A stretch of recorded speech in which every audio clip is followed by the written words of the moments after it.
যে মুসলমান যতদিন পর্যন্ত জুমার নামাজে যেই পরিমাণ মুসল্লি হয়, ওই পরিমাণ মুসল্লি যদি ফজরের নামাজে না হয়, ততদিন পর্যন্ত মুসলমান সাকসেস হবে না। তুমি বলো আজকে ফজরের নামাজ জামাতে পড়ছো নি? তো সে বলে আমি তো পড়িনি। বলে তোমাকে জুমার নামাজ সময় দিয়া আমার লাভ হয় নাই, ক্ষতি হয় নাই, বরং লাভ হয়েছে। তোমার বরং লাভ হয় নাই, তুমি ক্ষতিগ্রস্ত হইতেছো। কারণ তুমি শুধু জুমার নামাজকে কি দিতেছো? অগ্রাধিকার দিতেছো। আর ফজরের নামাজ তোমার ঘুমে নষ্ট হইতেছে। এমন মুসলমান আল্লাহর জান্নাতে যাবে না। আমি তোমাকে সময় দিয়া আমি এত ক্ষতিগ্রস্ত হই নাই। বুঝেন না? সারা দুনিয়ার মানচিত্র একই অবস্থা। মুসলমান ফজরের সময় ঘুমায় আর জুমার নামাজে হাবুডুবু দিয়া হলে মসজিদে আসে। বলে হুজুর তারপরে কি আমরা জুমা পড়বো না? কেন পড়বেন না? পড়তে তো হবে। জুমার দিন ছোটখাটো একটা হজের দিন মুসলমানদের জন্য, পড়বেন না কেন? পড়বেন না তাই বলতেছি না, তবে আপনাকে আরো গুরুত্ব সহকারে ফজরের নামাজে অংশগ্রহণ করতে হবে। এটা হলো মুসলমানি আলামত। হাম মুসলমান হ্যায়, হাম মে মুসলমানি নেহি। हम मुसलमान हैं, हम में मुसलमानी नहीं। दिल में ईमान है मगर ईमान में कामिल नहीं।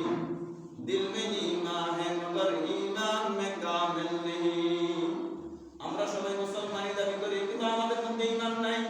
আমরা সবাই মৌলবী দাবি করি কিন্তু আমাদের মধ্যে মৌলবীর যে ইলম থাকা দরকার, যে আমল থাকা দরকার, ওই মৌলবীদের মধ্যে ওই আমল আর আমল ইখলাস নাই। আপনাদের মধ্যে যে ইখলাস আর খুলুসিয়ত দরকার, যতটুকু ইবাদত বندگی করলে মুসলমান হওয়া যায়, একজন মানুষ হওয়া যায়, ওই পরিমাণ একজনের কাছেও এমন আমল আর আখলাক নাই। যার কারণে আজকে সারা দুনিয়ার মুসলমান নির্যাতিত আর নিপীড়িত। তার একটা মাত্র কারণ হইল মুসলমান আজ পর্যন্ত ফজরের নামাজে জুমার মতো অংশগ্রহণ করে না। জুমার নামাজের মতো কি করে না? অংশগ্রহণ করে না। আমি আপনাদের সামনে কোরআনে কারিমের শুরুতে একখানা আয়াতে কারিমা তেলাওয়াত করেছি। কোরআন শরীফের মধ্যে প্রথমে কিছু আয়াতের মধ্যে রব্বে করিম মুমিনের আলোচনা করেছেন। কার আলোচনা? মুমিনের। শুরুতে আলিফ লাম মিম থেকে নিয়ে কতগুলো আয়াতের মধ্যে শুধু মুমিন ঈমানদার যারা, এদের আলোচনা করেছেন। এরপরে রব্বে করিম দুইটা আয়াতের মধ্যে শুধু কাফেরের কথা আলোচনা করেছেন। কয়টা আয়াত? দুইটা। এরপরে 13টা আয়াতের মধ্যে রব্বে করিম শুধু মুনাফিকদের আলোচনা করেছেন। কতটা আয়াত? 13টা আয়াতের মধ্যে একটা আয়াত আপনাদের সামনে তেলাওয়াত করেছি। ওই আয়াতের মধ্যে আল্লাহ রাব্বুল আলামিন বলেন, ওয়াইযা কিলা লাহুম আমিনু কামা আমানান নাস ক্বালু আনুমিনু কামা আমানাস সুফাহা। রব্বে করিম ওয়াজ করতেছেন কাদেরকে? মুনাফিকদেরকে। ওয়াইযা কিলা লাহুম আমিনু, তোমরা ঈমান আনো, তোমরা ঈমান আনো। কাদের মতো? যারা ঈমান আনছে কতগুলা মানুষ যেভাবে ঈমান আনছে তাদের মতো তোমরাও ঈমান আনো। কতগুলা মানুষ? এরা কারা? এরা হলো সাহাবায়ে কেরাম। কারা? সাহাবায়ে কেরাম। কারণ প্রতিটি সাহাবা মানুষে রূপান্তরিত হয়েছে। প্রতিটি সাহাবা আল্লাহর দরবারে নক্ষত্রের মতো হয়েছে, দামি হয়েছে। সাহাবাদের মতো দামি এই দুনিয়া আর কেউ হবে না, এত দামি। সাহাবায়ে কেরামের মতো সম্মানী ইজ্জতি আর এই দুনিয়ায় তৈরি হবে না। কি হবে না? হাজার হাজার তাবেঈনকে যদি এক পাল্লায় দেওয়া হয়, একজন সাহাবায়ে কেরামকে যদি এক পাল্লায় দেওয়া হয়, এক সাহাবায়ে কেরামের পাল্লা ভারী হয়ে যাবে। সাহাবায়ে কেরামের দাম এত বেশি। as-sabiquna al-awwaluna min al-muhajirin wal-ansar, as-sabiquna al-awwaluna min al-muhajirin wal-ansar wal-ladina ittaba'uuhum bi-ihsan radiyallahu anhum wa radu anhu। রব্বে করিম বলেন সাহাবায়ে কেরামের উপর আমি রাজি, সাহাবায়ে কেরাম আমি আল্লাহর উপর রাজি। কার উপর রাজি? আল্লাহর উপর রাজি। কি দেখে রাজি? তাফসীরে জালালাইনের মধ্যে লিখতেছেন সাহাবায়ে কেরামের উপর আল্লাহ রাজি সাহাবায়ে কেরামের আমল দেখিয়া।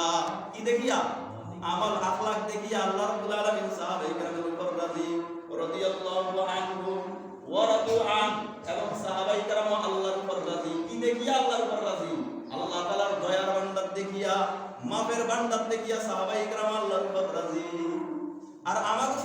অভিযোগ, আল্লাহ আমার ছেলে দেয় মেয়ে দেয় না, আল্লাহ শুধু আমার মেয়ে দেয় ছেলে দেয় না, অমুকের ধন সম্পদ দেয় আমার দেয় না। আমাদের শুধু একের পর এক অভিযোগ, আর সাহাবায়ে কেরামের কোনো অভিযোগ নেই। কি নেই? কোনো অভিযোগ নেই। এজন্য সাহাবায়ে কেরামের কথা আল্লাহ তাআলা মুসলমান বেঈমান মুনাফিকদেরকে বলতেছেন, ও মুনাফিক তোমরা যারা আছো আমার সাহাবায়ে কেরামের মতো ঈমান আনো। তখন তারা কি বলে জানেননি? কামা আমানাস সুফাহাউ, কামা আমানাস সুফাহাউ, তাদের মতো ঈমান আনবো নাকি? যারা নির্বুধ, যারা বেআক্কেল, যারা বেকুব, তাদের মতো আমরা ঈমান আনবো নাকি? কারা বলে? মুনাফিকেরা বলে। কাদেরকে বেকুব বলে? সাহাবায়ে কেরামদেরকে কি বলে? বেকুব বলে। কারা? মুনাফিকেরা। মুনাফিকেরা সাহাবায়ে কেরামকে দাম দিত না, মর্যাদার দিক দিয়ে তাদেরকে সম্মান করতো না। এজন্য সাহাবায়ে কেরামদেরকে তারা বলে বেকুব। রব্বে করিম বলেন, না না, আমার সাহাবায়ে কেরাম বেকুব না, তোমরা বেকুব, তোমরা নির্বোধ। কামা আমানাস সুফাহাউ ওয়ালাকিন লা ইয়ালামুন, তোমরা যে বেকুব, তোমরা যে নির্বোধ, তোমরা তা জানো না, তোমরা বেকুব। রব্বে করিম প্রতিবাদ করতেছেন, তোমরা কি বেকুব? তোমরা পরিপূর্ণ মুসলমান হইতে পারো নাই বিটে আমার সাহাবায়ে কেরামের সম্মান তোমরা বুঝতেছো না। কারণ একজন সাহাবায়ে কেরামের সম্মান আল্লাহর দরবারে কত বেশি? অনেক বেশি। ওয়াইস করণীর নাম শুনছেন নি? ওয়াইস করণীর নাম শুনেন নাই? কিরকম আল্লাহর আশিক ছিল জানেন নি? ওহুদের ময়দানে রাসূলের একটা দান্দান মোবারক শহীদ হয়েছিল, এই কথা ওয়াইস করণী শুনতে পেরেছিলেন। ওয়াইস করণী তো আল্লাহর নবীর স্বচক্ষে দেখে নাই, এজন্য ওয়াইস করণী সাহাবী হতে পারে নাই। ওয়াইস করণী রাহিমাহুল্লাহ শুনছেন ওহুদের ময়দানে রাসূল করিম সাল্লাল্লাহু আলাইহি ওয়াসাল্লামের একটা দান্দান মোবারক শহীদ হয়েছে। শুনতে পারিয়া ওয়াইস করণী নিজের দান্দান মোবারক একটা শহীদ করলো। পরে নিজে নিজে পস্তায়, আমি যে দাঁত মোবারক শহীদ করছি এটা যদি রাসূলের দাঁতের সাথে না মিলে তাহলে তো আমি আশিক হতে পারবো না। তেরে ইশকে মে কোহে গম সরফ লিয়া আব জুহো তো, তেরে ইশকে মে কোহে গম সরফ লিয়া আব জুহো তো, ওয়াইশ নশাত জিंदगी छोड़ दिया अब जूहू तो, ওয়াইশ নশাত জিंदगी छोड़ दिया अब जूहू तो। ওয়াইস করণী বলে একটা একটা বলে সব দাঁতগুলো ভেঙে ফেলছে, সবগুলো ভেঙে ফেলছে। কয়টা? যা ছিল আর কি। একজন মানুষের তো 32টা পরিপূর্ণ থাকে না, একটা ভাঙে, একটা পোকে খায়, একটা চায়, কম হয়, সবগুলো ভেঙে ফেলছেন ওয়াইস করণী। কিন্তু আপনি কি মনে করেন এই ওয়াইস করণী রাসূলের প্রেমে সব দাঁত ভাঙে ফেলছেন? এই ওয়াইস করণীর ব্যাপারে কি বলা হয়েছে জানেননি? রাসূল করিম সাল্লাল্লাহু আলাইহি ওয়াসাল্লামের যখন ইন্তেকালের সময় কাছে গেছে, হযরত ওমর রাদিয়াল্লাহু তাআলা আনহুকে ডাক দিয়েছে, ওমর এদিকে আসো। হযরত আলী রাদিয়াল্লাহু তাআলা আনহুকে ডাক দিয়েছে, তোমরা এদিকে আসো। দুইজন সাহাবায়ে কেরামের হাতে রাসূলের জুব্বা মুবারক হাতে উঠে দিয়েছে, ও আমার আলী, ও আমার ওমর, এই আমার জুব্বা মুবারকটা ওই যে ওয়াইস করণী নামে একটা পাগলা আছে আমার আশিক, ওই ওয়াইস করণীকে আমার জুব্বাটা হাদিয়া দিবা। সুবহানাল্লাহ। হযরত ওমর রাদিয়াল্লাহু তাআলা মনে করছিলেন জুব্বাটা হযরত ওমর রাদিয়াল্লাহু তাআলাকে দিবেন, আলী ভাবছিলেন আলীকে দিবেন, কিন্তু দুইজনকে ডাকিয়ে বলে তোমরা তোমাদেরকে দিব না, এই জুব্বা আমি আমার ওয়াইস করণীকে দিলাম। কাকে দিলাম? কিন্তু এত পাগল, এত আশিক আল্লাহর নবীর জন্য, আল্লাহর নবীও হাদিয়া দিয়ে দিলেন এত পাগল একজন আরেকজনের জন্য। কথাটা খেয়াল করেন, খুব ক্লিয়ার ভাবে বুঝেন। এখানে দিক দিয়ে একজন আরেকজনের আশিক, একজন আরেকজনের মাসুম, দুইজনের পক্ষ থেকে ভালোবাসা কারো কি নেই, কমতি নাই। কিন্তু এই ওয়াইস করণীর দাম একজন সাহাবীর থেকে বেশি না। সুবহানাল্লাহ। কি কোন সাহাবী? সর্বনিম্নে যে সাহাবীর নাম আছে ধরেন ওয়াশি ইবনে হরব, ওয়াশি ইবনে হরব ধরেন না, সর্বনিম্নে আছে। কেন? ওয়াশি ইবনে হরব রাসূলের আপন চাচা হযরত হামজা রাদিয়াল্লাহু তাআলা আনহুকে শহীদ করেছেন। রাসূল করিম সাল্লাল্লাহু আলাইহি ওয়াসাল্লাম বললেন, ও ওয়াশি তুমি মুসলমান হইছো ঠিক আছে, আগে পিছের সব গুনাহ তোমাকে মাফ করে দিয়েছে, কিন্তু তুমি ওয়াশি হরব কখনো আমার সামনে বসবে না, কারণ আমার চেহারা মোবারক যখন তোমার সামনে চেহারা দেখা হবে তখন হইতে পারে আমার ক্ষোভ তোমার উপর হইতে পারে, এই ক্ষোভের কারণে আল্লাহ নারাজ হয়ে যাবে, খবরদার তুমি আমার সামনে বসবে না। তাহলে কি বুঝলেন? ওয়াশি ইবনে হরব নিম্নের একজন সাহাবী, কিন্তু এই ওয়াশি ইবনে হরব হযরতে ওয়াইস কুরনির থেকে কোটি গুণ দাম বেশি। কার থেকে? ওয়াইস কুরনির দাম বেশি। কার থেকে বেশি? ওয়াইস কুরনির থেকে কার দাম বেশি? সাহাবী ওয়াশি ইবনে হরবের দাম বেশি। কেন? এবার কেন বুঝেন? রাসূল করিম সাল্লাল্লাহু আলাইহি ওয়াসাল্লাম বলেন, লা তামাসসুন নারি মুসলিমান, লা তামাসসুন নারি মুসলিমান রাআনি আও রাআ মান রাআনি। সুবহানাল্লাহ বলেন, যে চোখ দিয়া রাসূলকে দেখেছে, যে চোখ দিয়া, যে স্বর্ণচক্ষু দিয়া রাসূলকে দেখেছে, অথবা রাসূল যে রাসূলের চোখ দিয়া ওই সাহাবীকে দেখছে, একজন আরেকজনকে দেখছে, এই দেখার কারণে রাসূল করিম সাল্লাল্লাহু আলাইহি ওয়াসাল্লাম বলেন, লা তামাসসুন নার, তার জন্য জাহান্নামের আগুন হারাম। সুবহানাল্লাহ। অন্ততপক্ষে ওয়াশি ইবনে হরব নিজের চোখ দিয়া রাসূল করিম সাল্লাল্লাহু আলাইহি ওয়াসাল্লামের চেহারা মোবারক দেখছে, কিন্তু ওয়াশি ইবনে হরব আরো আল্লাহর ওলি হয়ে গেল, কিন্তু আল্লাহর নবীর চেহারা দেখে নাই। বুঝেন নাই? কার চেহারা দেখে নাই? আল্লাহর নবীর চেহারা দেখে নাই। এই জন্য ওয়াশি ইবনে হরব ওয়াইস কুরনির থেকে দাম বেশি হইতে পারে না। সুবহানাল্লাহ, সুবহানাল্লাহ। তাহলে ওয়াশি ইবনে হরবের দাম ওয়াইস কুরনির থেকে বেশি। আরেকজন সাহাবীর নাম বলি, হযরতে মাযে আসলামী রাদিয়াল্লাহু তাআলা আনহু। বলে, হুজুর, সাহাবায়ে কেরাম তো গুনাহ করছে, গুনাহ করার পরেও তাদের দাম এত বেশি? হ্যাঁ, গুনাহ করার পরে তারা সমাজে বুক ফুলাইয়া সমাজে হাঁটে নাই। গুনাহ করার পরে আল্লাহর সিজদায়, আল্লাহর দরবারে সিজদা করিয়া কান্নাকাটি করেছে। রাসূলের দরবারে আয়েশা বলছে, ও আল্লাহর নবী, আমি জানা করে ফেলছি, আমার বিচার করেন। রাসূল চেহারা ফিরে নিছে। আবার বলে, ও আল্লাহর নবী, আমি জানা করছি। আবার আল্লাহর নবী চেহারা ফিরে নিছে, ও আল্লাহর নবী, আমি গুনাহ করছি। চতুর্থবার বলার পরে আল্লাহর নবী সাহাবায়ে কেরামদেরকে নিয়ে ওই মহিলা সাহাবীর বিচার করলেন। এরকম আল্লাহর নবীর কাছে আয়েশা যারা গুনাহ করছে, তারা আল্লাহর নবীর কাছে আয়েশা গুনাহ প্রকাশ করছে, বিচার হইছে।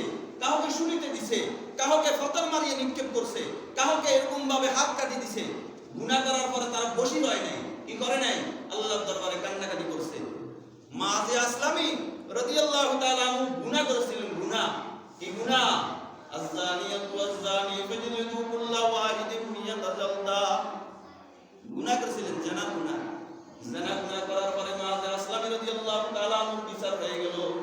কি বিচার হইল? বিয়ের পরে যদি কেউ জিনা করে, বিয়ে করার পরে যদি কেউ জিনা বিচার করে, আল্লাহর বিধান হইল তাকে বুক পর্যন্ত মাটিতে গর্ত করিয়া সেখানে গর্তের মধ্যে রাখিয়া পাথর মারিয়া নিক্ষেপ করা। এটা আল্লাহর বিধান। কার বিধান?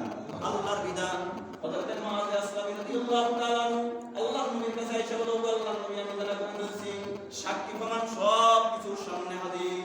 হযরত মাযে আসলামী রাদিয়াল্লাহু তাআলা আনহুকে ওই যে সাহাবায়ে কেরামদেরকে দিয়া পাথর নিক্ষেপ করতেছিলেন, এমন সময়ের মধ্যে হযরত খালিদ ইবনে ওলীদ রাদিয়াল্লাহু তাআলা আনহু পাথর মারার পরে একটা পাথরের সাথে টুকরার সাথে সাথে জখমের সাথে সাথে রক্তের কতগুলা ছিটা হযরত খালিদ ইবনে ওলীদের গায়ে পড়ছে।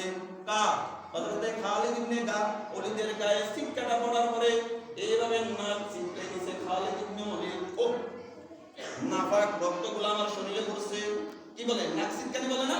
হ্যাঁ, মানে নাক ছিটকে নিছে। রাসূল করিম সাল্লাল্লাহু আলাইহি ওয়াসাল্লাম এই দেখা, এই অবস্থা দেখিয়া খালিদ ইবনে ওলীদকে বলে, ও খালিদ ইবনে ওলীদ, তুমি মাযে আসলামীর রক্ত তোমার গায়ে পড়ছে, এইজন্য তোমার নাক ছিটকেতেছ, তুমি নিজেকে দামি মনে করতেছ। না না, এই কথা মনে করিও না, বরং মাযে আসলামী যে পরিমাণ তওবা আর ইস্তিগফার আল্লাহর দরবারে করছে, ওই পরিমাণ তওবা আর ইস্তিগফার যদি মদিনা মুনাওয়ারার মধ্যে মানুষগুলোর মধ্যে বন্টন করে দেওয়া হয়, সবগুলা মাফের ঘোষণা হয়ে যাবে। সুবহানাল্লাহ, সবগুলা মাফ পেয়ে যাবে। যে পরিমাণ হযরত মাযে আসলামী আল্লাহর দরবারে গুনাহ করছে। কি বুঝলেন? সাহাবায়ে কেরাম গুনাহ করার পরে বসে আছিলেন না, গুনাহ করার পরে বসে রয় নাই। এইজন্য রাদিয়াল্লাহু তাআলা আনহু ওয়া রাদু আন যালিকা লিমান খাশিয়া রাব্বা। রব্বে করিম বলেন, আমার সাহাবায়ে কেরামের উপর আমি রাজি, সাহাবায়ে কেরামও আমার উপর রাজি। যালিকা লিমান খাশিয়া রাব্বা, তোমরা যারা সাহাবায়ে কেরামের মতো আমি আল্লাহকে ভয় করবা, তাকওয়াবান হইবা, তাকওয়া অবলম্বন করবা, আমি রব্বে করিম তোমাদেরকে সাহাবায়ে কেরামের মতো দামি বানাই দিব। সুবহানাল্লাহ, क्या नसीब अल्लाहु अकबर लौटने की चाहे सर्व वक्त जब है अपना जी रे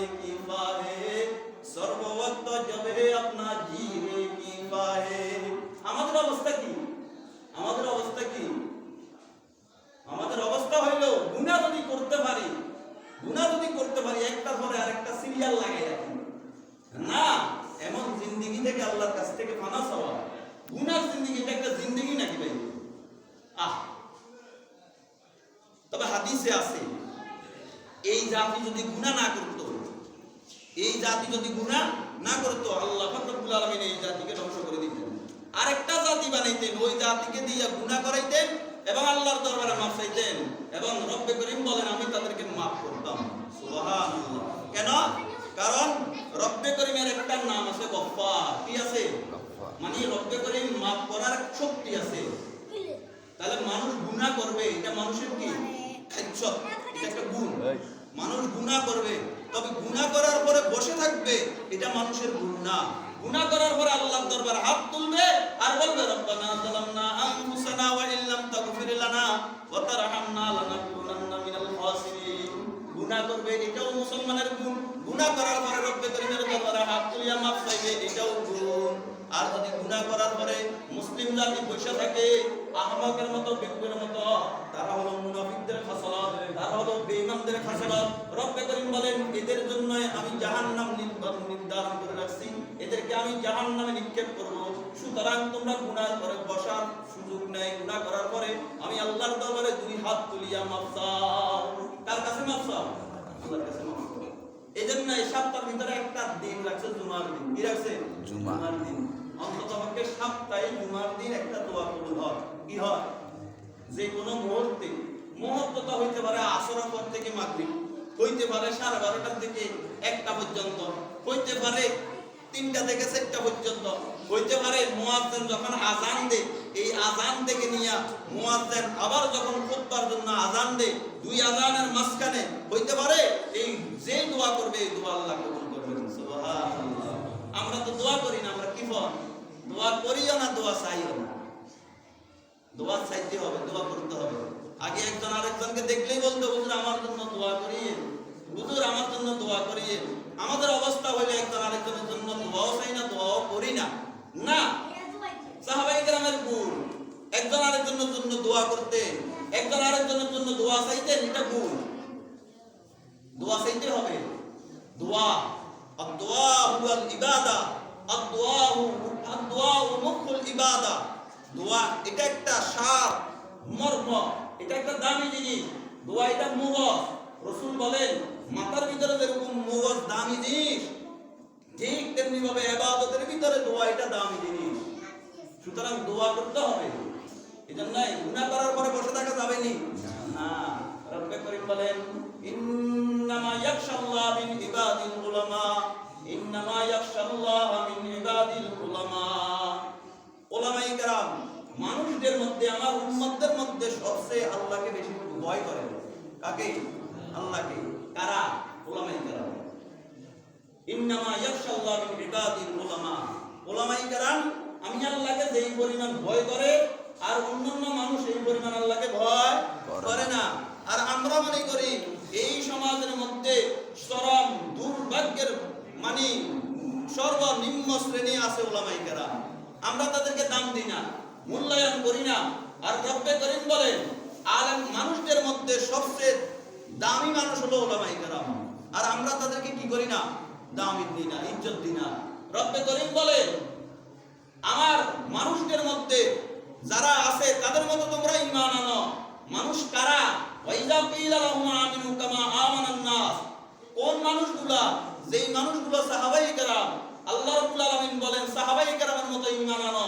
কিন্তু মুনাফিকরা তাদেরকে দাম দেয় না।